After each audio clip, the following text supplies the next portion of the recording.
Prontinho. Bom dia! Bom dia, gente, tudo bom? Espero que estejamos todos aí em casa, né? Guardadinhos contra o Covid. Hoje a gente vai começar mais uma EBD. A revistinha aqui. Ó, vocês que têm a revista, grandes temas do Apocalipse, nós já fizemos o estudo da lição 1, que a gente falou acerca da segunda vinda do Senhor Jesus.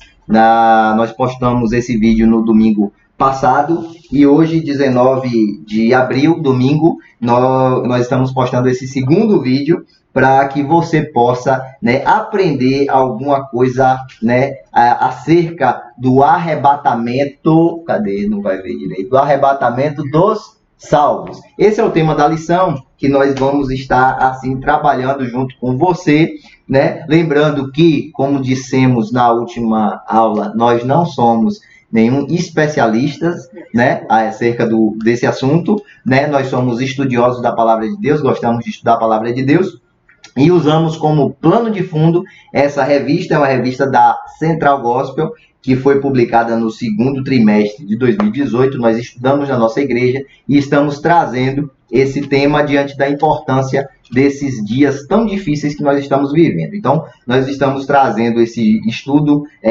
sobre o Apocalipse, sobre escatologia, né? Existem muitas figuras nesse tema, muitas, né, interpretações, diversas interpretações. Nós tomamos a liberdade de apresentar aquilo que nós cremos, tá? Nós não estamos cravando isso como uma verdade absoluta. A verdade absoluta que cremos é a palavra de Deus. Então você vai buscar na palavra de Deus o subsídio para a sua fé. O que nós vamos fazer aqui é orientar e mostrar aquilo que nós cremos, e eu espero que isso possa ser ministrado ao teu coração, isso possa produzir vida dentro do seu coração e que nós todos estejamos preparados para aquele grande dia, porque o tema da lição de hoje é top. Qual é o tema da... Arrebatamento dos salvos. Eita glória! Vamos para a lousa? Não, primeiro vocês pegam aí, ó, uma folhinha, um caderninho de estudo de anotação, deixa aí do lado, anota os pontos que você achar importante, porque, como a gente falou, é um estudo. Então, isso pede uma reciprocidade da gente estar aqui com vocês. Então, vocês já vão anotando aí os pontos que vocês acharam interessante e estudem durante a semana. Se tiver alguma dúvida, deixa aí nos comentários do vídeo que a gente vai estar respondendo em algum momento, tá ok? Vamos lá, vamos começar. Vamos nós. Então, Bíblia na mão é importante, a gente está estudando a palavra de Deus, a gente vai então, né, passar por alguns textos da palavra de Deus e aí você pegue sua Bíblia e acompanhe a leitura do texto. Vai aparecer na lousa que a gente preparou para você, mas é bom que você tenha a sua Bíblia em mãos, porque uma anotação, alguma coisa, você marcar um versículo, né, conversa com algum conhecido, algum amigo, acerca, né, da doutrina das últimas coisas, do arrebatamento da igreja, você já vai ter um subsídio, né, vai ter uma noção dos textos que você pode usar para conversar com essas pessoas, tá bom? Porque esse tema deixa duas sensações, né? Na igreja e no mundo, dá aquela sensação de, ai Senhor, volta logo, de alegria, de euforia, porque você sabe, você sente, eu anseio por esse dia de ser arrebatado pelo meu Deus, mas também outras pessoas pode causar um certo temor, né, aquele receio, e se voltar, o medo, e se voltar, o que eu vou fazer? Mas uma coisa é certa, vai acontecer. A Bíblia diz que essa palavra é fiel, é verdadeira e é digna de toda aceitação. Então, a gente se baseia, né, nessa palavra, tá bom? Então, assim, essa palavra, nós temos ela como regra de fé, é a nossa verdade. Então, a verdade não é o que nós dizemos, não é o que nós, né, aprendemos nos livros didáticos. Nós acreditamos que a verdade está aqui na palavra de Deus. Então, é por isso que a gente estuda e aconselha você, que está nos acompanhando, a estudar a palavra de Deus, tá bom? Você pode não concordar com tudo que nós vamos falar, tá? É um direito seu, tá? Nós estamos falando, mais uma vez eu digo aquilo que cremos, tá bom? Então, vamos à aula, lição de número 2 da nossa Escola Bíblica da Igreja Batista Coluna da Verdade. Saudade grande dos irmãos, tá bom? Vamos lá. Vou preparar a lousa aqui. Não, tá errado. Aqui primeiro. A lousa agora vai aparecer aqui. Aê! Agora vamos nós, vamos para essa lição.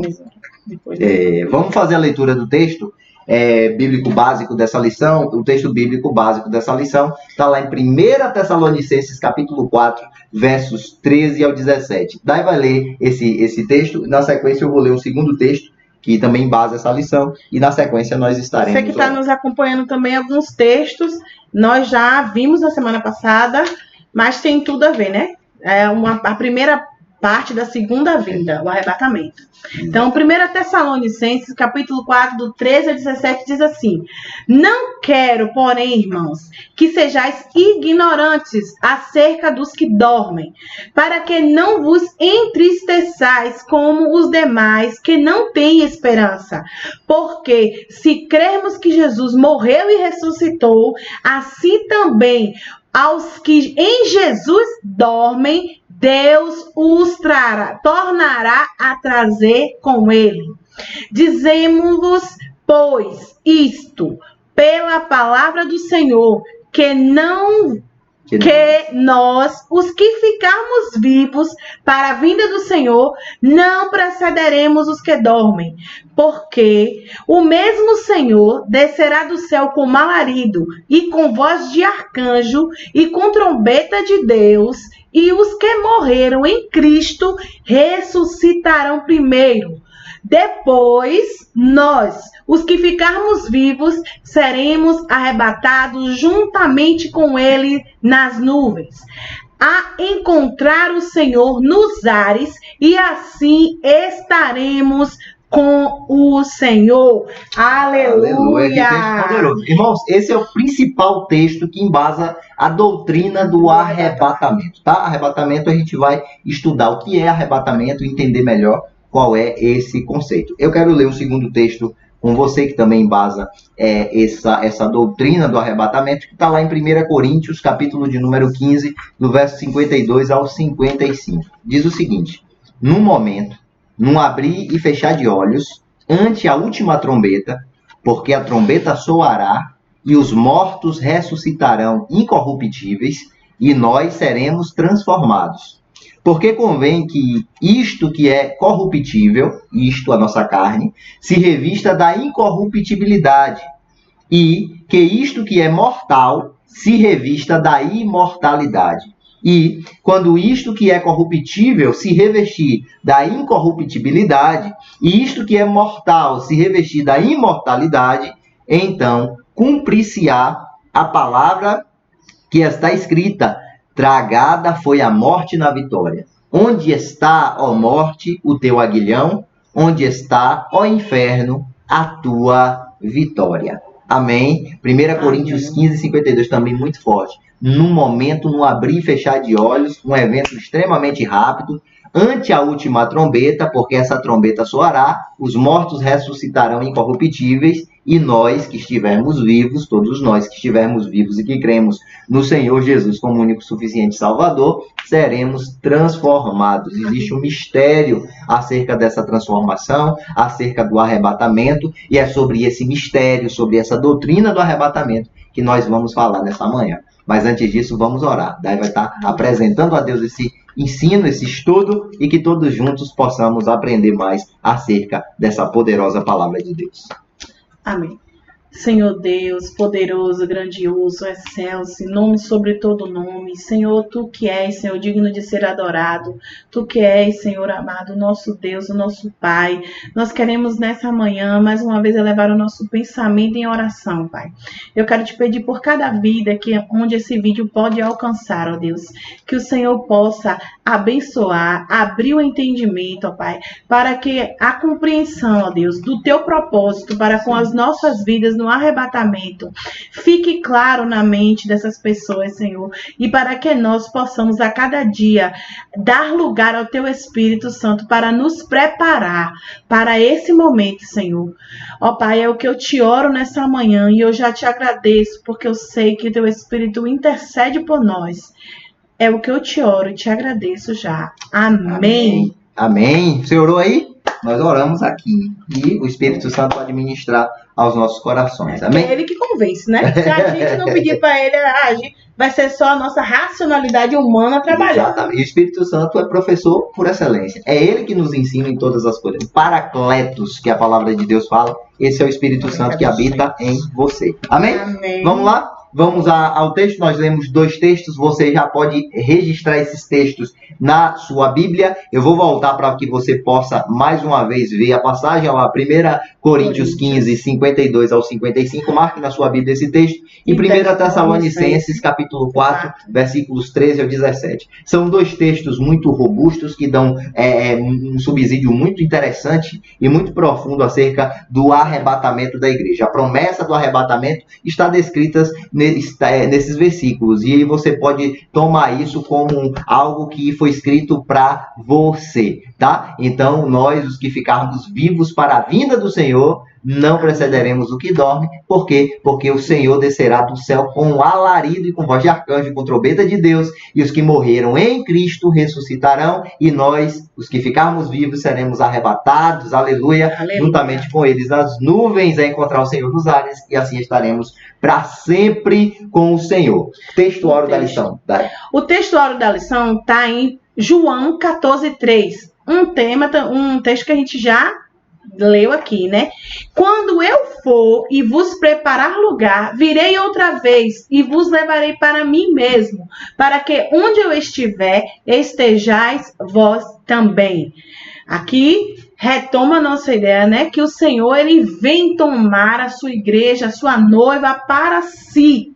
É uma promessa feita.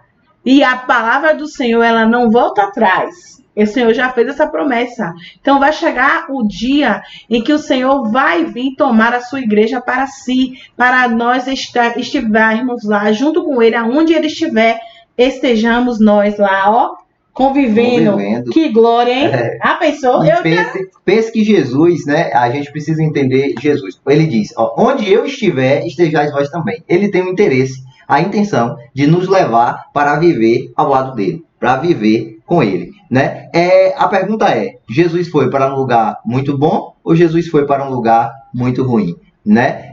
Esse conceito, né, daquilo que Jesus tem preparado para nós, para que essa igreja, para que nós desejamos tanto ser arrebatados, é por uma razão. Jesus tem preparado moradas gloriosas para cada um de nós. Mas precisamos nos alinhar ao propósito de Deus para poder estar com Jesus. Não é todo mundo que anda com Jesus, não é todo mundo que pode estar com Jesus, não é todo mundo que vai viver com Jesus eternamente. Então, a ideia, né, desse estudo também é chamar a sua atenção. O que é que eu preciso, como eu preciso viver para que eu possa também ser chamado nesse evento chamado arrebatamento. Amém? Então, vamos ficar atentos a isso, porque Jesus foi preparar lugar e ele voltará para nos levar para viver e para morar com ele. Amém?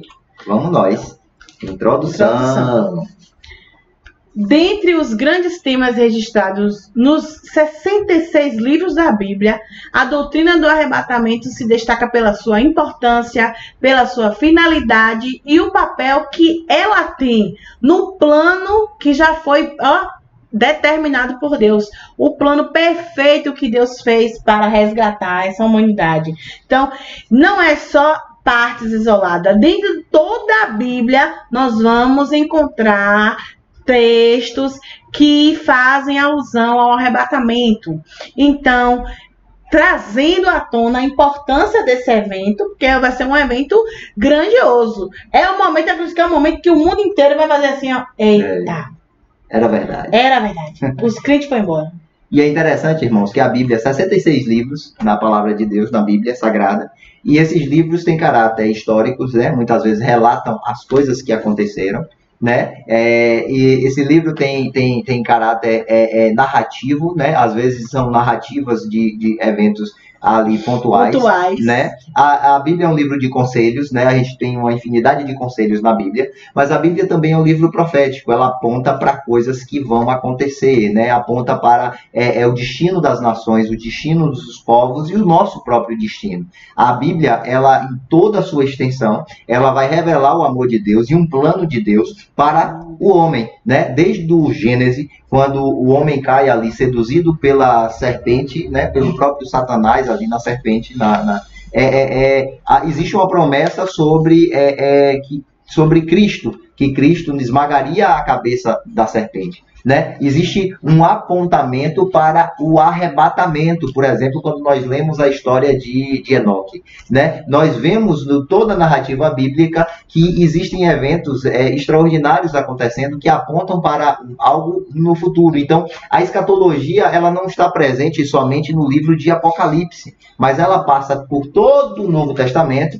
mas ela também se encontra lá no Velho Testamento. Daniel, Malaquias, né? O próprio Isaías, que é conhecido como profeta messiânico, ele vai trazer, né, alusão ao que vai acontecer no futuro. O Jeremias também faz isso, né? Sofonias também faz isso. E assim os profetas e as narrativas bíblicas apontam para um destino glorioso da igreja. E nós precisamos compreender, né, esse tempo, esse processo, compreender esses textos para que a gente possa estar verdadeiramente preparado para esse evento glorioso que será o arrebatamento da igreja. Então, o cenário profético assinala o arrebatamento como o primeiro grande evento escatológico que dará início à contagem regressiva em sua parte final do fim dos tempos. Então, o arrebatamento é um marco, nós estudamos na lição passada, né, que ele representa a primeira etapa da segunda vinda do Messias, de Jesus, né, que Jesus voltará para buscar sua igreja em duas etapas. Nós vimos isso na aula passada. E esse arrebatamento é um marco para a história mundial, porque inicia-se uma contagem regressiva, né, para o final dos tempos, para o estabelecimento do milênio e, consequentemente, o fim de toda a era, né, de tudo que a gente conhece por humanidade, por mundo.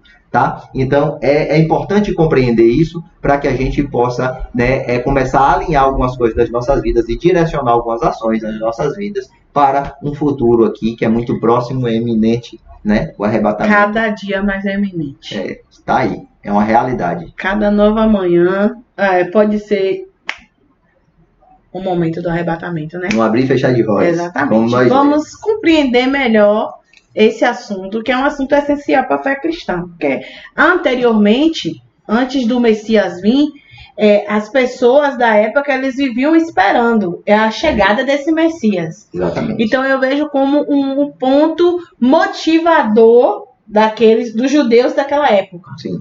Quando Cristo vem, uma série de coisas aconteceram até se cumprir o que já estava escrito de fato, que foi a morte de cruz, a ressurreição. Ali findou-se uma etapa. A primeira vinda do Messias se cumpre naquele momento. A esperança do povo judeu era que Deus levantasse, né, um libertador, um rei libertador, era a promessa, né, que alguém da tribo de Judá seria erguido e esse seria o Messias. Então, essa promessa da primeira vinda se cumpre naquele momento da história, mas Jesus deixa uma segunda promessa, uma promessa que permanece e a gente espera ansiosamente, a igreja espera essa promessa, que é a promessa da segunda vinda. Nós lemos lá em Atos, no capítulo 1, que o mesmo Jesus que ele é assunto aos céus, ele é levado aos céus, né? Os anjos ali aparecem e dizem: por que vocês estão espantados com isso que está acontecendo, né? Porque esse Jesus que vocês estão vendo subir é o mesmo Jesus que voltará. Então, com isso se estabelece uma promessa do retorno de Jesus, né? E a igreja, a grande esperança da igreja é o retorno de Jesus, tá? Então a gente se move, mesmo que os nossos olhos talvez, né, possam não ver Jesus voltar, mas nós cremos que se morrermos nessa fé, nós, mesmo mortos, sepultados, ressuscitaremos primeiro ainda. A gente vai ver Jesus, então, se morrermos, veremos Jesus primeiro que os vivos. É por isso que a gente costuma dizer que não há razão para temer a morte, Né? O texto de Coríntios diz exatamente isso. Onde está, ó morte, a tua vitória? Onde está o teu galardão? Né? Por quê? Porque Jesus, ele vence a morte. Jesus, ele, quando ressuscita, ele vence a morte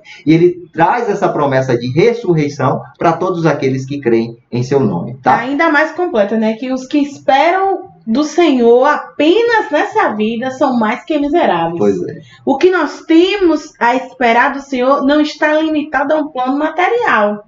A Bíblia já nos alerta sobre isso, ainda mais lá em Pedro, quando diz que nós não fomos comprados por ouro nem prata. Foi o sangue de Jesus que nos comprou, que nos libertou, que nos deu o direito de sermos chamados filhos de Deus. Nos deu o direito de hoje, se morrermos hoje com Cristo, ressuscitaremos com Ele. Então, o Senhor já deixou todo o cenário preparado. O foco que eu quero deixar claro para vocês é exatamente essa. Não que nós vamos viver focados assim, eu só quero focar no arrebatamento e não fazer mais nada na vida. Não. A Bíblia nos traz orientações sobre isso. Que nós temos que trabalhar, que nós temos que fazer o reino de Deus se mover aqui na terra. Nós temos que estabelecer o reino de Deus na terra. Para onde nós estejamos aqui, Ele esteja conosco também. O entendimento da doutrina do arrebatamento vai te dar e vai nos dar a certeza do nosso destino. Esse é o ponto, tá? Então, ou nós estamos nos preparando para ser arrebatados, ou nós estamos nos preparando para ser ressuscitados.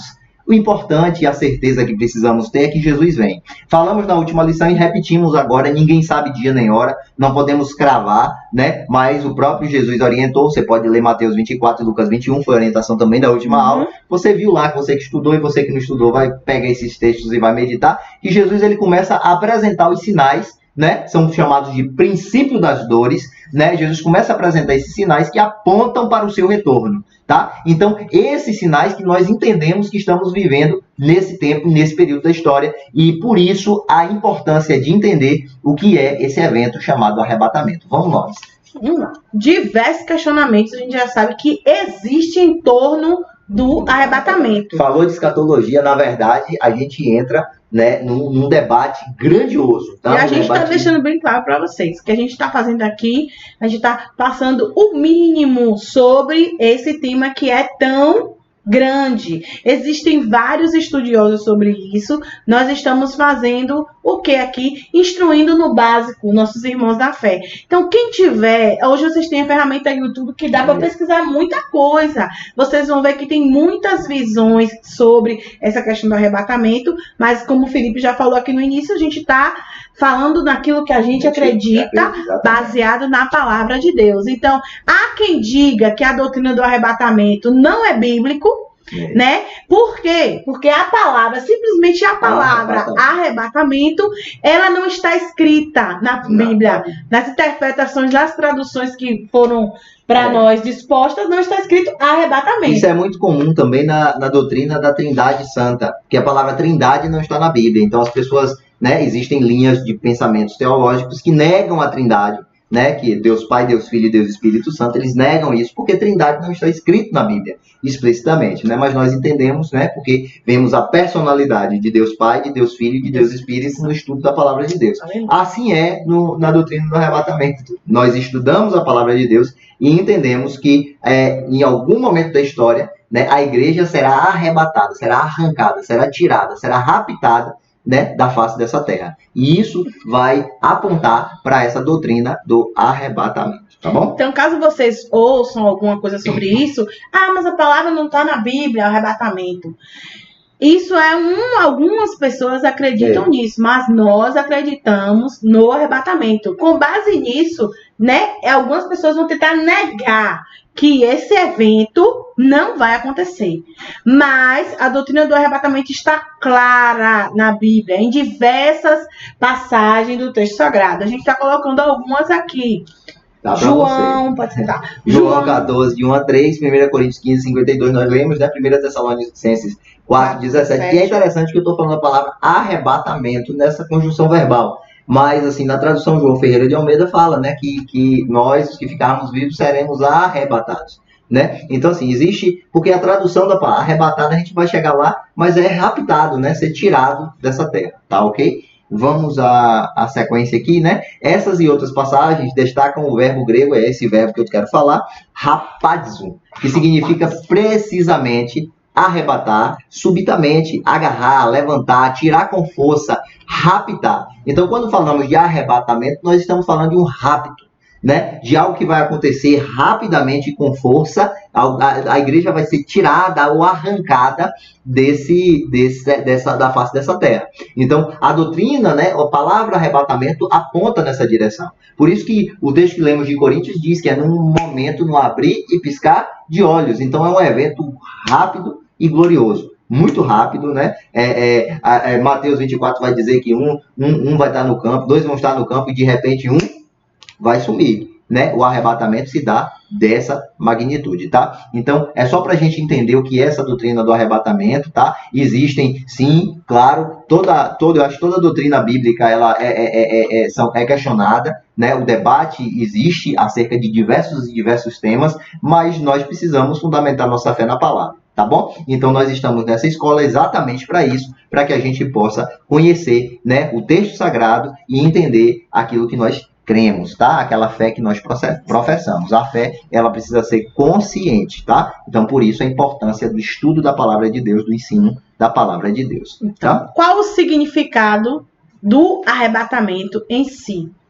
Então, o arrebatamento, ele vai representar o quê? A volta do Senhor, primeira etapa da segunda volta, cumprindo diversas profecias que já foram declaradas, tanto no Antigo Testamento quanto no Novo Testamento, estão lá, né? Exatamente. Aponta para que os salvos, essas profecias apontam que os salvos escaparão da grande tribulação. A gente entende como grande tribulação o período que vai acontecer pós-arrebatamento da igreja. Isso é a doutrina pré-tribulacionista, que o arrebatamento ocorre antes da grande tribulação. Nós acreditamos dessa forma. Então, existe um período da história de 7 anos, né, que está descrito lá no livro do profeta Daniel, que é chamado, a gente chama esse período de grande tribulação. Por quê? Porque a humanidade, essa terra, esse planeta, vai viver coisas nunca vistos ou nunca vividas. Se estamos sofrendo nesse período, nesse período da grande tribulação, o sofrimento vai ser ainda maior. Tá? Nesse período que nós acreditamos que os cavaleiros do Apocalipse, por exemplo, serão liberados, né? E haverá grande dor e grande sofrimento na face dessa terra. Nós entendemos que os salvos vão escapar desse período da história, tá? E isso por quê? Porque existem, né, profecias que declaram, que apontam nesse sentido, tá? Então essa é uma interpretação desse texto sagrado, desses textos, né? Mas o arrebatamento em si só, ele é um mistério. Existem, irmãos, diversas coisas, diversos fatores, diversas consequências, né? Muita coisa vai ocorrer a partir do arrebatamento, né? A Bíblia vai falar de bodas do Cordeiro, a Bíblia vai falar de selos que serão abertos, a Bíblia vai falar de gala, tem muita coisa. A igreja, como é que vai se dar essa glorificação? Como é que vai se dar a transformação desse corpo natural em um corpo espiritual, né? As pessoas perguntam, a gente vai chegar nessa mesma fisionomia, né, no céu? Será que eu vou reconhecer meu filho, meu marido? Qual a idade de uma criança? A criança que foi arrebatada, ela vai chegar lá como criança ou ela vai chegar adulta? Então, esse tipo de... São diversos. O arrebatamento é um grande mistério, existem figuras, existem... A alma é um mistério, né? O nosso espírito, ele é um mistério. A gente não sabe a forma. É tanto os filmes eles vão desenhando. Várias formas. Exatamente. Você pode assistir o arrebatamento. Tem um filme que está no YouTube, eu até indiquei. Você pode assistir. Então, naquele filme é representado como a gente vira uma bolinha de luz assim, sobe. É uma representação, irmãos. Não quer dizer que vai ser assim. Não se sabe como vai ser. Né? A gente sabe que esse corpo será transformado, né? Então, algo que é material vai ser transformado em algo, uma matéria, entre aspas, né? É algo incorruptível. Então, essa matéria se corrompe. Mas aquilo que nós seremos transformado é algo incorruptível. Aleluia. Que material, que substância é essa? Desconhecemos, mas uma coisa é certa, que Jesus vem. Mais um ponto do mistério, né? Do arrebatamento. Dentro dessa questão de mistério do arrebatamento, eu estava estudando um pouco, né? E eu vi que na Bíblia ele vai relatar 6 livros. E o que esses 6 livros têm a ver com arrebatamento? Primeiro, para quem é o arrebatamento? Quem vai ser arrebatado? Porque se você falar com um batista, ele vai dizer que provavelmente vai ser o batista. Se falar com a assembleana acredita que eles vão ser. Então, existe uma certa questão sobre placa denominacional que todo mundo acha que a sua é que vai ser a certa para ser arrebatada. Mas o que é o certo de ser? Quem é o certo? O certo não cabe no nosso entendimento. Porque não cabe a nós definir. É Deus que quem conhece, quem sonda. E esses livros, eles vêm pontuar essas ações. Então, temos o livro dos vivos, onde todos os seres que nasceram no planeta Terra existentes estão registrados no livro dos vivos. Onde é que eu encontro isso na Bíblia? Salmo 69, 28. Pode anotar aí, por isso que eu pedi para vocês pegarem para anotar. Salmo 69, 28 vai falar acerca desse livro dos vivos, onde o Senhor registra lá todo mundo que nasceu no planeta Terra, está registrado no livro dos vivos. Já o outro livro, o primeiro livro dos vivos, segundo livro da vida. O que é que está no livro da vida? Há uma distinção entre livro dos vivos e livro da vida, tá? Exatamente. No livro, uma referência também ao livro dos vivos. Quando Davi, no Salmo 139, ele fala que tu me viste ainda substância informe. Reforça essa ideia de que Deus tem o livro escrito da vida. Quando a vida se inicia, o Senhor já a registrou. E aí vem um ponto porque a igreja ela é contra o aborto. Ela é contra o aborto porque ela entende que a vida, ela nasce na concepção, tá? Então, esse texto que Daí acaba de citar, que Davi fala, né? Deus contempla a gente no ventre da nossa mãe. Então, ainda informe, ou seja, é um embrião fecundado ali, né? A fecundação ocorreu, então Deus já entende aquilo como vida, nós entendemos isso como vida, consequentemente, nós somos contra o aborto. Só uma então, nessa questão do livro da vida, quem está no livro da vida? Aí já está o segundo livro. É o segundo livro. Ponto importante. O livro da vida só vai constar o nome daquelas pessoas que aceitaram a Jesus. Então, cuidado. Seu nome está no livro dos vivos, mas ele pode não estar no livro da vida. Então, a gente tem que ter um cuidado grande para que o nosso nome esteja escrito no livro da vida. Você, em algum momento, você confessou a Jesus, você tem um desejo de confessar que Ele é o Senhor e o Salvador da tua vida, não perca a oportunidade, porque um dos critérios é o nome estar escrito no livro da vida. Quando esse grande livro for aberto, o nome que não constar já estará, ó... É como um convite para ir para uma festa, meu amigo. Se seu nome não estiver na lista, você não entra. Então, Jesus está fazendo o cadastro. E é importante que você se aliste, né? Se seu nome esteja escrito nesse livro, para que você possa gozar das bodas do Cordeiro e da eternidade com Exatamente. Cristo. Você pode confirmar esse livro lá em Filipenses 4:3, que reafirma a ideia desse livro da vida. Nós temos o terceiro livro, o livro das lágrimas, Salmos 56:8, o livro das obras. Esse é bastante conhecido como se fala de arrebatamento, porque ele está lá no livro de Apocalipse, capítulo 20, versículo 16, vai falar, né, das obras que nós temos feito aqui. Baseado nisso, nós seremos galardoados. Guarda a palavra nós seremos receberemos galardões. O que são galardões? São recompensas, né? Então, assim, o céu é para todo aquele que crê, irmãos. Mas o céu tem nível hierárquico também. Existem funções no céu, funções distintas no céu. E essas funções são distribuídas de acordo aos galardões. Os galardões são exatamente isso, tá? Então, assim, Deus tem galardão preparado para todos nós, tá? E isso vai depender o quê? Do nosso envolvimento com a causa de Cristo nessa terra, tá? Então, quanto mais nós nos envolvemos com a causa de Cristo, né, mais galardões nós estamos sujeitos a receber, tá? Por exemplo, o ladrão ali na cruz, quando ele reconhece que Jesus é o Filho de Deus, Jesus fala para ele, hoje mesmo estarás comigo no paraíso. Que ele vai ser salvo, ele vai ser salvo. Mas qual o galardão qual a recompensa que ele recebe, né? Aí, o livro das obras, ele vai registrar exatamente tudo aquilo que foi feito por todos nós, para que esses galardões sejam distribuídos. Então, isso fala diretamente para nós, igreja, né? Porque as nossas obras são registradas no livro das obras. Então não basta somente seu nome estar escrito no livro da vida, procure que ter um registro bem interessante no livro das obras. E olha que Deus conhece nosso coração. Não vamos fazer boas obras apenas para aparecer, porque a Bíblia também fala aqui que a mão direita da esquerda não precisa saber. E em tempos de internet, YouTube, Instagram, o que mais acontece, tudo que eu fizer de bom, eu tenho que mostrar às pessoas que eu estou fazendo. Mas é importante saber que Deus, ele sonda e ele esquadrinha as intenções do coração. As pessoas pensam que com Deus é barganha, é negócio. Então, assim, porque isso vem da nossa cultura capitalista, irmãos. A gente faz muito pra gente receber muito, né? Porque você trabalha muito, porque você quer receber seu salário. Isso gera na gente, sabe o que é uma coisa cortando troca, já? Né? Isso gera na gente uma coisa... Eu já me policiei acerca disso, já refleti sobre isso em mim. Dessa questão de... Quando um momento que a gente está envolvido, que a gente está trabalhando, que a gente está fazendo as coisas na obra, e de repente a vida, por exemplo, desanda. Não, e a gente acha quando a gente tá assim que Deus ele tem a obrigação de fazer tudo pra gente.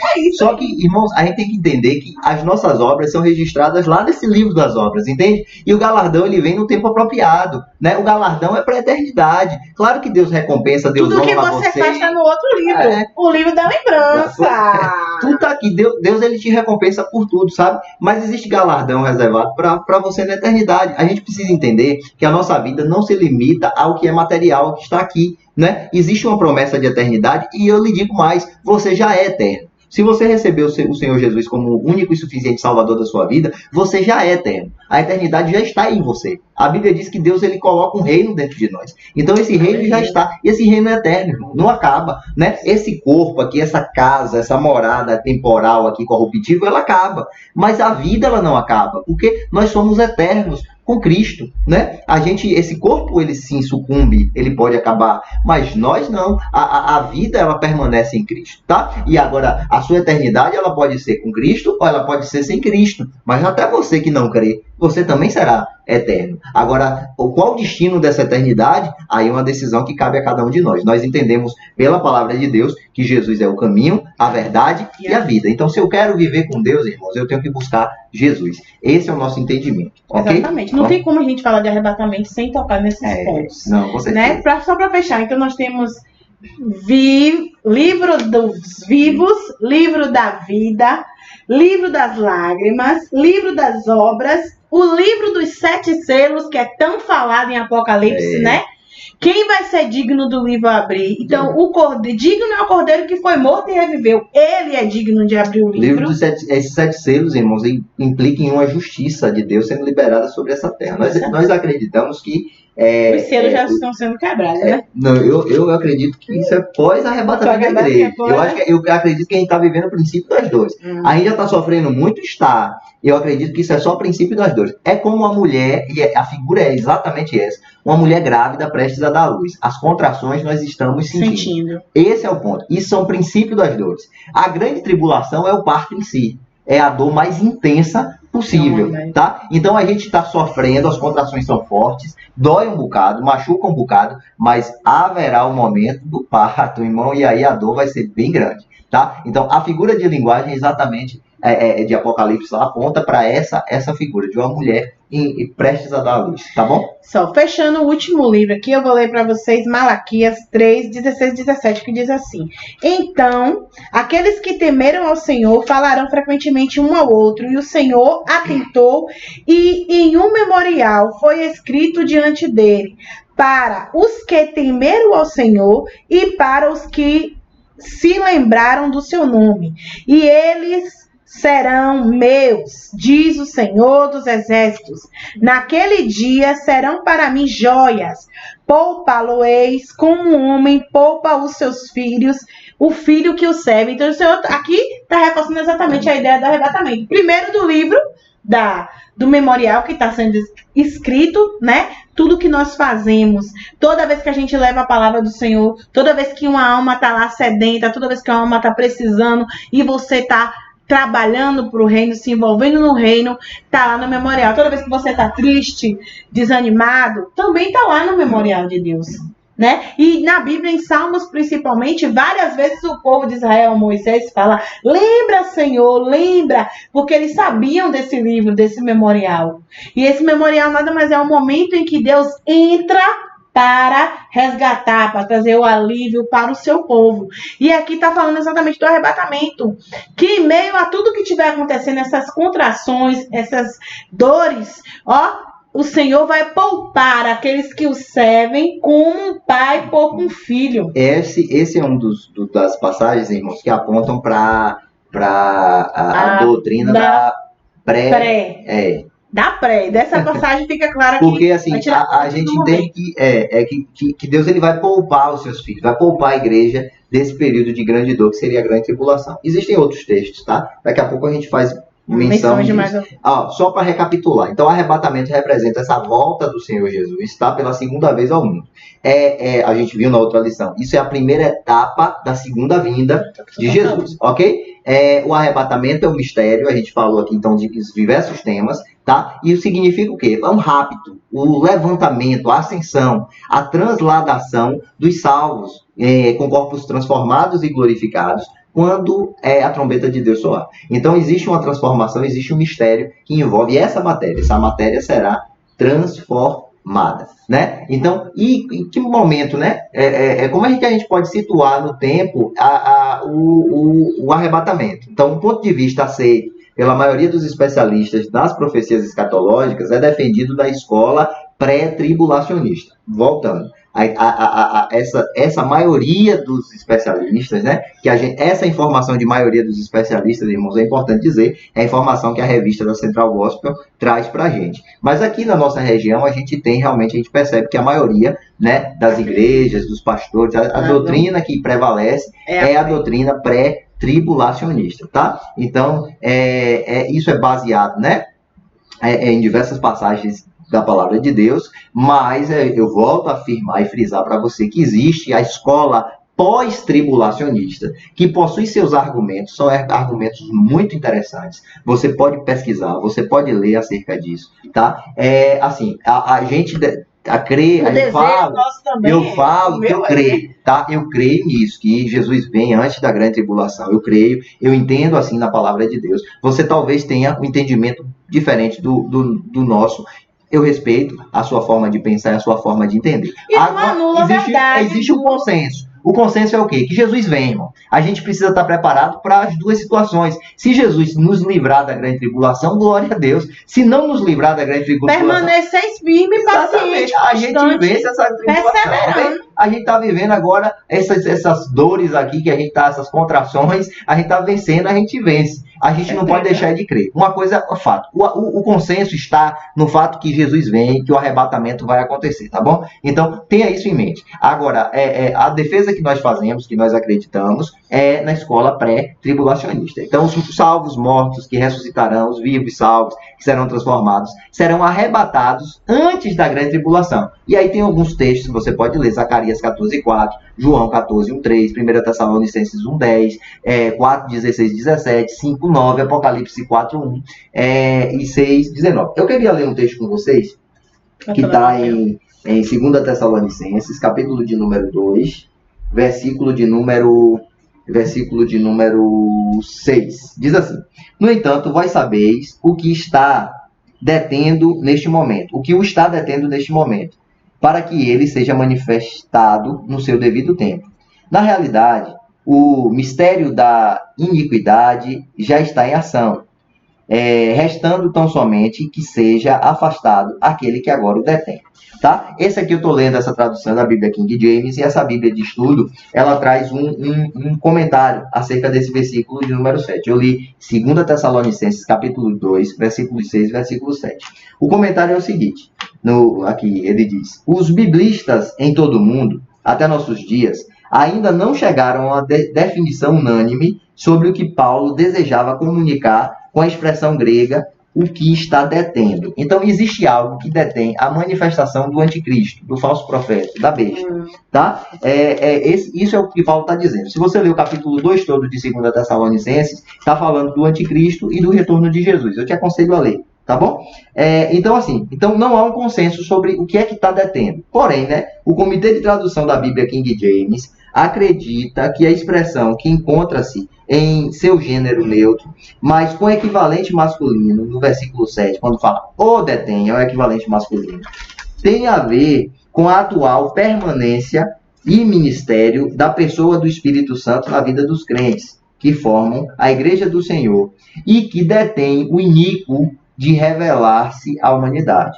No momento em que a igreja for arrebatada, Satanás e seus anticristos estarão livres para cumprir todos os seus desígnios sobre a terra. Então, o que é que nós entendemos aqui? Quando lemos esse texto, nós entendemos que existe algo, alguma coisa, alguém que impede que o anticristo se manifeste nesse tempo, tá? Esse alguém, aí vem a concordância de boa parte dos especialistas, inclusive os biblistas aqui da Bíblia King James, acreditam que esse alguém é o Espírito Santo de Deus. O Espírito Santo de Deus, ele habita onde? Eu pergunto aos irmãos, ele habita dentro de nós, tá? Então nós acreditamos que no momento em que a igreja é arrebatada, o Espírito Santo de Deus, ele é tirado dessa terra juntamente com a igreja.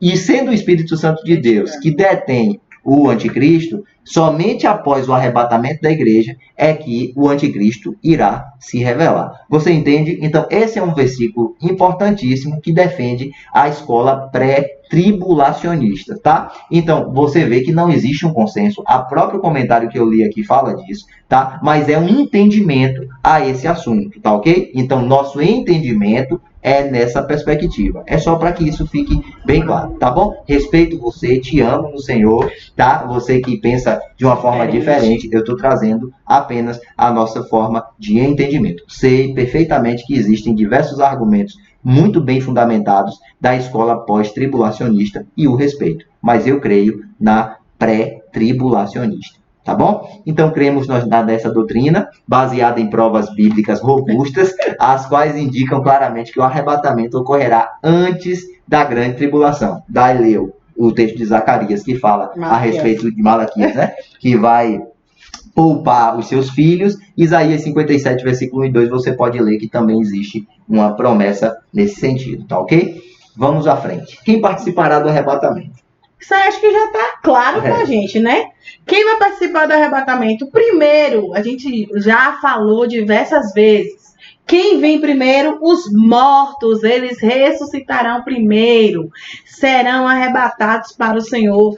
Após os mortos, todos os servos fiéis que estiverem vivos, vão ser transformados pelo poder e serão arrebatados juntamente com os que ressuscitaram.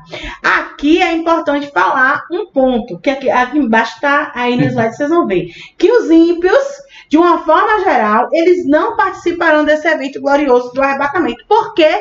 Porque um dos critérios para você ser arrebatado, um dos mínimos, porque existem vários outros pontos, se você for ler na Bíblia, você vai ver lá, né? Quem não entrará no reino dos céus. Vamos ler? Vamos, pode ler. Apocalipse 21, 8. 21. Irmãos, o que é que a gente está dizendo? A Bíblia é muito clara sobre quem participa e quem não participa disso. Há uma distinção, tá? Então, assim, a opção, né, ao respeito, há uma opção para cada um de nós.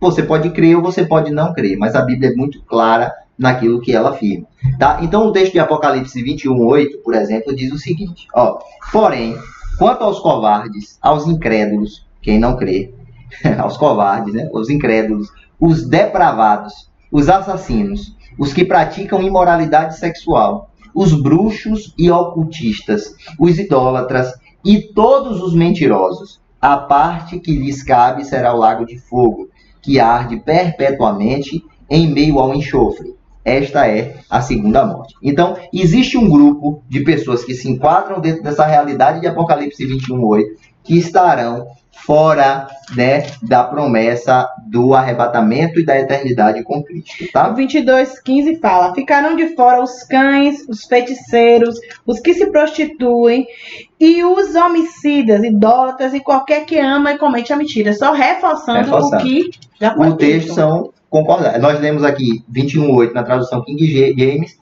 e nós lemos 22:15 na João Ferreira de Almeida, tá? Você vê que o texto, ele é muito preciso, tá? Se você ler, tem um texto de Gálatas, Gálatas 5:19 a seguir. Você pode ler também, que vai falar acerca dessa realidade, tá bom? O arrebatamento e a revelação são dois acontecimentos distintos que vão ocorrer com uma diferença de 7 anos. A gente falou na última aula, né? Arrebatamento é a primeira etapa da segunda Primeira vez. etapa. Quem vê o arrebatamento da igreja? Só a as igreja, pessoas que vão os ser santos, arrebatadas. os salvos, tá? Agora, a revelação, por isso que o tema é revelação. Revelação é para todo mundo. Jesus vai se revelar com poder e grande glória.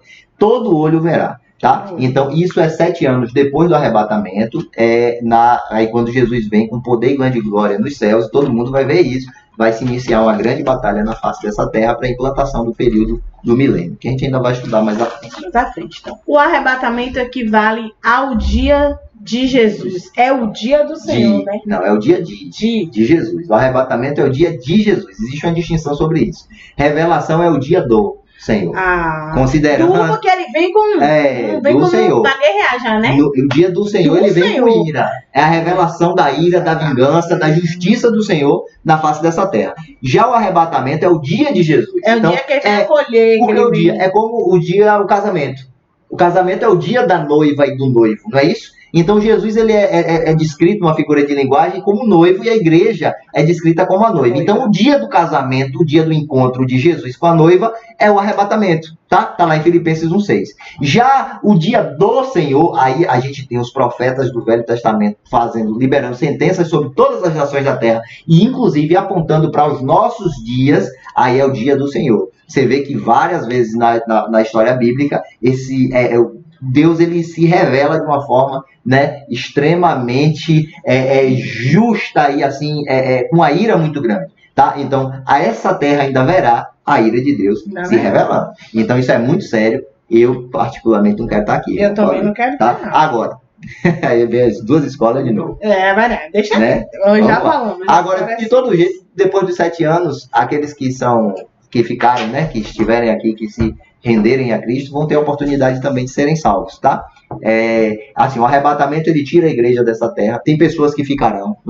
Por quê? Porque estavam com a vida fora do altar, porque estavam, né, vivendo, talvez não estavam crendo na promessa do arrebatamento. Pessoas que vão ficar, né? O que vai acontecer? Depois do arrebatamento da igreja, essas pessoas caem em si, entendem que as promessas do Senhor eram verdades, né? E elas vão buscar ao Senhor, elas vão querer buscar a Deus. O Espírito Santo não mais está aqui para poder nos ajudar, mas as nossas consciências, né, os nossos olhos se abrirão. Tudo que a gente já ouviu, tudo que já ouvimos sobre a Bíblia, sobre Deus, sobre a palavra, sobre o próprio arrebatamento, acho que vão ser fatores que vão levar as pessoas a querer voltar-se para Deus. O ponto é que no período da grande tribulação, 3 anos e meio de paz, tudo maravilha, você pode ser quem você é, você pode crer em quem você professa, tranquilamente. 3 anos e meio se passa, aí é rasgado um acordo de paz que o anticristo vai fazer com as nações do mundo e começa um período de uma perseguição muito grande, irmãos. E nessa perseguição, né, o que é que o crente vai viver? A pessoa que se converteu, ela vai ter que pagar. Ela vai pagar com a própria vida, né? Ela vai sofrer, né? Porque existe uma pressão do governo, existirá uma pressão do governo para negar a fé, né? Se essa pessoa confessa a Cristo e professa a fé em Cristo, ela não vai se alinhar ao sistema de governo mundial. E esse é o ponto. Agora, a sua fé, a nossa fé, você está repreendido, não quer ficar aqui, mas quem estiver aqui vai ter que ter uma fé tão genuína e tão forte, capaz de entregar sua própria vida por amor a Cristo. Isso é muito difícil, vai ser muito doloroso, mas a Bíblia diz que Deus vai levantar 144 mil, né, pessoas, judeus, das 12 tribos de Israel, 144 mil pessoas, que vão anunciar Cristo nesse período da grande tribulação, tá? Nós estamos nos preparando para não passar por esse período nessa terra, entende? Então é por isso que a gente está falando de arrebatamento para você hoje, para que você também possa se preparar e ser arrebatado juntamente conosco, amém? E esse é um ponto que é importante, muito importante no nosso cenário atual, né? Porque a gente está passando aí por um momento onde um vírus afetou a economia mundial. Os países já estão preocupados com essa prerrogativa econômica e é um cenário que a minha visão, acho propício para a formação de um governo único, né? Exatamente. Eu vejo, porque todo mundo quer buscar o seu auxílio, o seu socorro. As economias quebrando, né, abre portas também para a gente criar uma moeda única mundial, tá? Então, assim, Na verdade, todo o cenário que a gente vê, essa narrativa, ela aponta para algo que é muito maior do que nós, sabe? A Bíblia está falando disso, que existiria essa organização mundial no final dos tempos. Eu gosto de falar, porque desde eu muito novinho, eu pegava o livro de geografia lá, e lá tem Nova Ordem Mundial. A gente já trata o termo Nova Ordem Mundial de uma forma bem tranquila, né? O seu filho aí, talvez você que está me ouvindo, você vê isso nos seus livros, tá? A gente já fala muito de Nova Ordem Mundial, tá? Que é uma Nova Ordem Mundial. É uma perspectiva dos governos gerais, né? Eles acreditam que em um determinado momento vai ser necessário um governo único, uma moeda única. É uma forma de tratar. Eu estava procurando aqui, mas eu não vou ter. Depois eu trago para vocês. Algumas notícias. Tem um site que eu gosto muito, que é o Gospel Prime. Você pode acompanhar. Você acessa a internet e procura o Gospel Prime e acompanha as notícias ali. A gente vê notícias que não saem na grande mídia, mas que saem ali com relação a Israel. E a gente vê. Israel é um grande termômetro para os acontecimentos apocalípticos. Então preste atenção nesses acontecimentos e, né, você contextualize com a palavra de Deus. Então a narrativa bíblica registra em detalhes grandes milagres que ocorrerão durante o arrebatamento. O principal desses acontecimentos será a presença do Senhor Jesus, que descerá do céu. Então, primeiro milagre, Jesus vai voltar para a sua igreja, irmãos, no arrebatamento. Já é um milagre. Porque hoje a gente crê, a gente sente a presença de Jesus, a gente ama, a gente chora na presença de Jesus, mas os nossos olhos não veem Jesus, né? Mas, no dia do arrebatamento, nossos olhos da igreja, nesse primeiro momento, somente a igreja, verá o Senhor Jesus. E isso é um grande milagre, né? Então, 1 Tessalonicenses 14, 4:16, parte A diz, porque o mesmo Senhor descerá do céu com alarido e com voz de arcanjo e com trombeta de Deus. Então, Jesus vai descer para buscar a sua igreja. Tem um segundo milagre, que é o milagre da ressurreição, que quando o Senhor descer na segunda vinda, o primeiro fato que vai ocorrer, nós já falamos, é o que? A ressurreição dos que morreram com Cristo. 1 Tessalonicenses 4:16. Os crentes fiéis ouvirão a voz e se levantarão dos lugares aonde foram enterrados, e a morte não terá poder sobre eles. Coisa interessante isso aqui, viu? É mistério e é poder de Deus. Irmãos, pense aí, né? Ao longo de toda a história da humanidade, quantos cristãos, né? Quantas pessoas já foram sepultadas, né? Alguns foram esquartejados, as suas partes do seu corpo foram depositadas em locais distintos. Alguns foram queimados, outros foram lançados no mar, né? Tanta coisa. Tem gente que sumiu, que ninguém sabe para onde foi. Uma coisa é fato.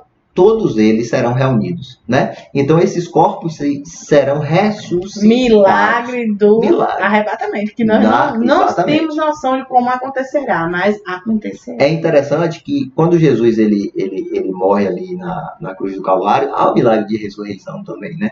Então assim, a nossa fé, a fé que nós professamos, ela se baseia exatamente em ressurreição. Né? A gente crê porque Jesus ressuscitou, irmão. É isso que é o fundamento da nossa fé, ressurreição. Se Jesus permanecesse morto, como os grandes líderes de religiões mundiais aí permanecem mortos e as pessoas visitam seus túmulos para seus restos mortais, não é isso que acontece? Nossa fé não teria sentido, porque Jesus seria como qualquer outro, né? Mas a ressurreição, ela fundamenta a nossa fé. Reforçando aí, né? Paulo, em 1 Coríntios 15, 42 a 55, vai analisar os detalhes do procedimento e o tempo e todas as implicações acerca dessa ressurreição. Quando ele fala da incorruptibilidade, né? Essa transformação, né?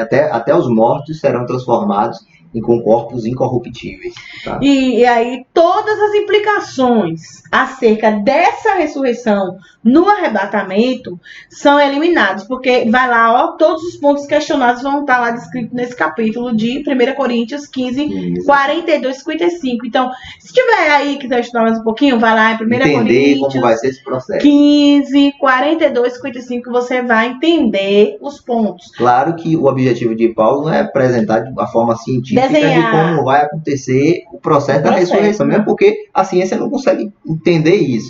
Mas Paulo ele vai descrever que há um processo, há uma transformação, né? Há algo que vai acontecer, um mistério que vai se revelar, e Paulo ele vai tratar com mais detalhes acerca dessa situação lá em 1 Coríntios. Vamos lá. Essa ressurreição vai gerar o quê? A nossa transformação. Não, tem duas coisas, porque até os mortos ressuscitam. Mas os vivos já estão vivos, então não ressuscita. Mas esses, junto com os mortos, são transformados. Esses dois grupos passarão por um processo chamado transformação, tá? Tanto os mortos vão ter, né? Então, Ter que levantar. eles levantam e são transformados. Vão levantar e ser transformados, mas nós vivos Nós seremos já estamos vivos, transformados. só seremos transformados. Né? Essa transformação extraordinária vai acontecer com os cristãos salvos. E nós não seremos ressuscitados, Não, nós seremos transformados. Mas os ressuscitados serão também transformados. É porque eu já tô falando como a gente tá vivo, Deus vai voltar e vai ser transformado, entendeu? Você tá entendendo aí, né? Vai que a gente morre aí. A gente tem que estar esperto. Ainda mais no Covid. Importante ó, morto ou sem morrer, Eu vou todo ver mundo Jesus. transformado. Glória a Deus. Amém. Glória a Deus. Então, os salvos que dormem, cujos corpos estão mortos, receberão corpos espirituais, né? Falar vivos espirituais, que os corpos vão ser espirituais.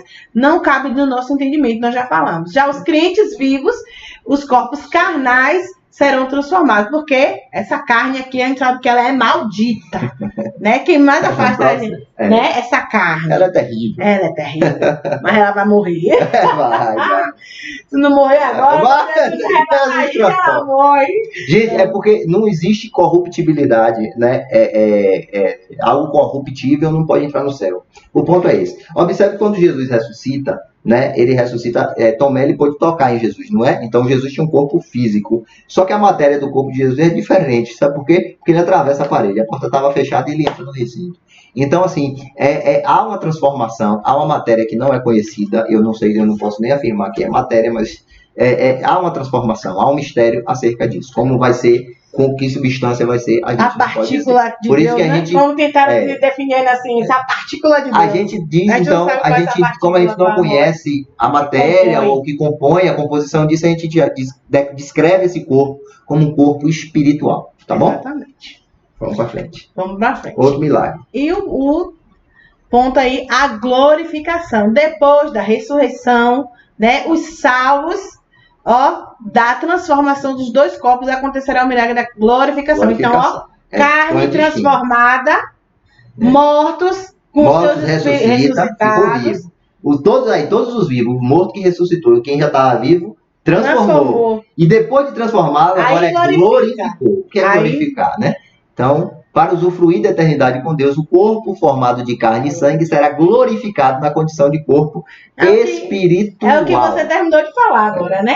Nossa matéria não vai entrar, mas o nosso corpo transformado, o homem terreno, não tem como entrar no céu. Isso. Essa carne não tem como ir. E o terceiro pontinho, né? O corpo carnal, esse homem terreno, relaciona-se com o quê? Com o mundo físico, limitado a tempo e espaço. O corpo espiritual, que a gente chama de homem celestial, relaciona-se com a eternidade. Amém?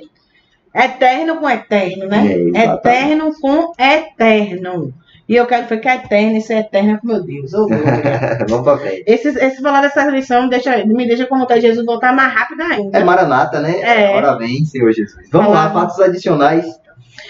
Outros aspectos acerca do arrebatamento aparecem no texto bíblico, fornecendo uma compreensão mais clara, mais sólida, mais satisfatória desse evento, relacionando com todos os salvos. Por exemplo, figuras, tipos e símbolos. Então, os personagens bíblicos que remontam o cenário do arrebatamento são... Então, existem alguns personagens, irmãos, na Bíblia, lá, por exemplo, Enoque. Enoque está lá descrito em Gênesis 5, que ele foi transladado. Isso aponta para o arrebatamento. Enoque não experimentou a morte. Ele foi levado por Deus. Enoque, outro dia eu estava dando aula, né, que eu sou professora, viu, gente? Aí, alguns dos meus alunos falaram assim, porque não sei quem é santo. Eu falei, você sabe, para mim, santo que teve aqui foi Enoque. Por que, professora? Eu falei, porque o homem que chegou a plenitude, né? Como é? A estatura de varão perfeito. E foi santo, eu acredito. Deus não deixou ele na terra, Deus levou. Então, essa é a minha concepção, viu? Deixar bem claro, mas eu tinha que falar para vocês. Então, por isso que nós não devemos achar, nem olhar os irmãos como os santos, né? Sim. Nós estamos em busca de alcançar a santidade. Santificação, irmão, é um processo. É um processo. Né? Ninguém é plenamente santo. Mas a gente luta contra o pecado e nega a nossa natureza pecaminosa. Quando a gente faz isso, a gente está no processo de santificação. Claro que a gente erra, falhou, né? Peca, pede perdão, pede misericórdia e luta contra isso. Né? E a Bíblia ainda fala, só para reforçar, abster do pecado. Todo aquele que confessa e deixa, alcança a misericórdia. Porque Deus, ele é perdoador e nós estamos no tempo onde da graça, que Deus libera a sua graça para nos perdoar, para nos convencer, e todo dia é uma oportunidade da gente nos preparar para o arrebatamento. É da mesma forma que Enoque foi levado por Deus, o objetivo de Deus é nos levar para ele. Para isso a gente precisa viver esse processo de santificação dia a dia, tá? Então outra figura, né, outro personagem aí que aparece nesse contexto é Noé e sua família, né? Deus dá uma promessa a Noé, manda Noé cumprir uma missão, que é preparar aquela arca, e naquele determinado dia Noé é mandado por Deus entrar na arca, Deus sela aquela arca e a chuva cai sobre a terra, né? Então Noé também figura isso. Deus, o próprio Jesus falou que, né, os dias que antecedem a volta do Messias serão como os dias de Noé. As pessoas fazem aí o que, né, casam, fazem festa, Noé trabalham. Falava, o povo não acreditava. A igreja tem feito o que Noé fazia, né? Ela prega, fala, avisa. As coisas estão aí para acontecer, mas nem todo mundo vai acreditar, tá? Nem todo mundo dá crédito. Então, assim, é uma figura, um tipo, né, desse período da história. E Noé e sua família foi salvo, porque creu na promessa do Senhor, tá? Aí a gente tem mais Ló, quando foi retirado de Sodoma, né? O Senhor enviou até anjo para poder tirar Ló daquele local. Observe que tanto Noé como Ló, eles são tirados antes da sentença se cumprir. Outra coisa que aponta para a doutrina, né, para a escola pré-tribulacionista, tá? Então Ló, ele é tirado no ápice ali da destruição da cidade de Sodoma e Gomorra. Tão prestes que a mulher olhou para trás e virou estátua de sal, né? Outro camarada, às margens do Rio Jordão, Elias, ele é levado aos céus com uma carruagem de fogo, está lá em 2 Reis. Então, a gente entende que o arrebatamento talvez seja dessa forma. A gente vai ser conduzido aos céus, levado. Não sei se a gente vai em carruagem de fogo, como é que a gente vai, mas a gente vai. A gente vai. Então, ou seja, arrebatamentos, rapturas, né? Digamos assim, já aconteceram na Bíblia, né? Já aconteceu. Está mostrando as figuras, os tipos e os símbolos de coisas que já aconteceram, que está lá escrito na Bíblia. Então, o fato do Senhor tomar para si, levar, arrebatar, não é um fato inédito. Exatamente. A Bíblia traz figuras, tipos e símbolos que apontam para a veracidade dessa promessa. Então, o Senhor Jesus, quando ele é assunto aos céus, lá em Atos capítulo 1, também é a mesma coisa. Jesus estava diante de todo mundo e Jesus começa a se levitar, irmão, a subir em direção ao céu, né? É outra figura de como pode se dar o arrebatamento. Tem Filipe, ao sair da água, lá em Atos, capítulo 8, versos 39 e 40, né? Filipe, ele é transladado de um lugar para outro de uma forma extraordinária, que não há explicação científica e lógica, mas também é outra forma, né? Outra figura aí do que será o arrebatamento. E tem Paulo também, quando ele tem a visão do terceiro céu. Ele é arrebatado em sentidos e ele contempla o terceiro céu. Paulo vai descrever, né, aí aquilo que ele vê. Tem mais? Tem João na ilha de Patmos, que também é arrebatado. João é por conta dele ser arrebatado que a gente está lendo o Apocalipse. E tem a revelação profunda do que seria esse período, né, da história. E temos as 2 testemunhas da tribulação também, né? Que são figuras que vão aparecer lá em Apocalipse, né? São símbolos que vão aparecer lá em Apocalipse, que também apontam para esse poder de Deus manifesto nesses tempos. O filho varão, também lá em Apocalipse, capítulo 12, versículo de 1 a 5. Tá? Então, existe uma locução paulina em 1 Coríntios 15, 51, que é bem interessante para nós. Diz o seguinte, foi ler daí? Eis aqui vos digo um mistério. Na verdade, nem todos dormiremos, mas todos seremos transformados. Olha só. Então, traz assim uma alusão, né, à parte dos arrebatados que irá para o céu sem passar pela morte física. Tem gente que acredita que todo mundo vai experimentar da morte. Esse texto deixa muito claro que nem todos passarão pela morte. Esse dormiremos que Paulo traz, ele está se referindo à morte física. Ele está dizendo que alguns de nós, né, ou todos nós, na verdade, seremos transformados. Mas nem todos experimentarão a morte. Alguns serão ressuscitados e transformados, mas existe uma parcela, alguns que pode ser a nossa geração, que serão transformados ainda vivos. Amém? Amém. Então, haverá uma geração, como a gente estava falando aqui agora, né, que é composta por crentes fiéis, que será transformada, glorificada e preparada para o arrebatamento, que acontecerá numa fração de segundo, num abrir e fechar de olhos. Esses salvos em Cristo não serão feridos pelo aguilhão da morte física. Amém. Que a gente está...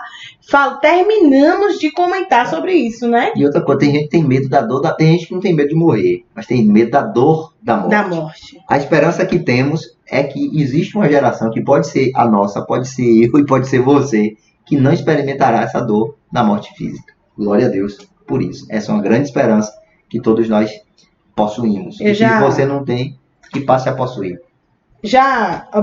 Tive um momento, né, de perdas na vida, algumas pessoas próximas, assim, de idade. E foram pessoas que se dedicaram o tempo todo ali na obra, na casa. Sabe, pessoas que me inspiraram. E, assim, no final da sua vida, sentir a paz, sabe? De fazer assim, eu tô morrendo.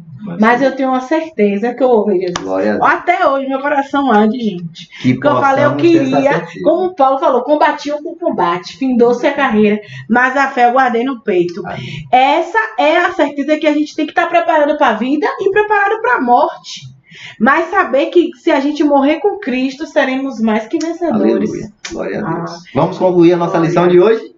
Amém? A gente fala muito, né? Muito, a gente tá dando o terror. Se um sozinho já fala, dois irmãos, você estão imaginando. Então, para concluir a nossa liçãozinha hoje, né? Então, quando tudo que Deus determinou para o dia do arrebatamento acontecer, o mundo vai testemunhar a veracidade da palavra de Deus. Todos saberão que fiéis e verdadeiras são essas palavras. Aleluia, glória a Deus. Que, tudo que o Senhor tem escrito, tudo que a gente tem falado, que a gente tem vivido, sabe, a certeza de ter o Espírito Santo na nossa vida, a certeza de que a gente está no caminho certo. Então, a gente tem que seguir firme com isso. A gente não pode deixar o nosso coração, né, duvidar, porque a Bíblia fala em Pedro que todo aquele que duvida é semelhante às ondas do mar. E a gente vai receber o que é de Deus com isso? Se a gente está duvidando que ele vai voltar, está duvidando que é real essas palavras. Então, quem irá para o céu? Essa é uma pergunta extremamente importante e necessária para todos nós, né? Quem vai experimentar a maravilha do arrebatamento da igreja? Quem é que vai para o céu? Realmente, né? Então, Atos 16:31 vai falar: os que creem e aceitam Jesus como Salvador e Senhor de sua vida. Atos 16:31. Aceite Jesus. Talvez você tenha participado desse estudo por uma curiosidade. Aceite Jesus. Amém? Jesus é o caminho que nos leva para o céu. Amém? Os que guardam em obediência os mandamentos divinos. Talvez você já aceitou Jesus, né? Mas parece que é muito difícil obedecer. E obedecer exige de nós uma disciplina gigantesca. Renúncia, né? Precisamos obedecer. 1 Timóteo 6:14. Você pode ler esse texto depois em casa. A importância da obediência, né? Para que nós possamos verdadeiramente experimentar desse arrebatamento. Os que fazem parte da verdadeira igreja. Esse ponto, igreja não é estrutura de igreja. Exatamente. Nós somos igreja. Nesse período de Covid, a gente está ouvindo falar muito disso, que a igreja somos nós. E nós temos que nos posicionar como verdadeira igreja de Cristo. Nós somos o corpo de Cristo, né? A representação da multiforme graça de Deus atualmente somos nós. Nós temos esse papel. Então, quando nós agimos como igreja e entendemos a importância de ser igreja, a gente entra, a gente se alinha ao propósito lá do arrebatamento. A gente não está falando verdadeira religião. A gente tá de religião, não. Verdadeira igreja. Você pode ler Efésios 5:27 que você vai entender melhor o que a gente quer dizer, tá? Os que vivem em santidade, irmão, a importância de buscar essa santidade não é você ser, eu não peco, não é isso, mas é buscar constantemente a santificação. Santificação, já dissemos aqui, é um processo, amém? E a gente vive cotidianamente, diariamente, por segundo, por minuto, a gente tem que se santificar, amém? Então, que nós possamos viver essa santificação para experimentar esse arrebatamento. Sejamos o povo do arrebatamento. Nós precisamos ser a geração pronta para o arrebatamento. O cenário está aí diante de todos nós. O cenário é bem preocupante, não é verdade? Muita gente tem procurado estudos acerca desses temas, porque a realidade, irmãos, está diante de todos nós aí, nós estamos vendo e vivendo nesses dias, tá? Então, que nós sejamos o povo do arrebatamento. Assim findamos a nossa lição, tá? Que Deus abençoe vocês, amém? Prazer grande poder falar para vocês. A gente fica um pouquinho nervoso, mas a gente vai vencer. Bastante. Tá bom? É bastante. A gente fica bastante nervoso. À noite a gente tem compromisso. Domingo, né? Às 19 horas, perdão, 7 horas da noite. Terça e sexta, às 18 horas. Não, aqui. Às 18? Às 20 horas. 8 horas da noite. É 8 horas da noite, gente. Às 20 horas, pode acompanhar por aqui, pelo canal do YouTube. Mas por aqui é mais fácil. Vocês já estão aqui, ó. Se inscreve no canal. Tamo aí. Se inscreve no canal. Vou fazer igual as blogueiras agora. Deixa o like. Para o YouTube notificar outras pessoas. Eu vi que é importante sair os likes e a notificação para eles notificarem outras pessoas. E outras pessoas têm acesso. Quanto mais a gente se inscreve no canal, o canal ele vai aparecendo, né, nas buscas, ele vai ficando lá em cima e facilita para que mais pessoas tenham acesso a essa palavra e essas ministrações, tá bom? Semana que vem? Semana que vem tem tema de novo. Semana que vem o nosso tema será o Anticristo. Forte. Essa é forte. Então, participe. Domingo que vem, nova lição, o Anticristo. A gente vai falar sobre essa figura. A palavra de Deus vai trazer vários detalhes, vários textos que falam sobre o anticristo, quem é o anticristo, como ele vai proceder, o que é que ele pretende fazer. Então a gente vai conhecer essas verdades, tá bom? Deus abençoe, um beijo grande e tamo junto. Domingo que vem tem vídeo novo. Tchau.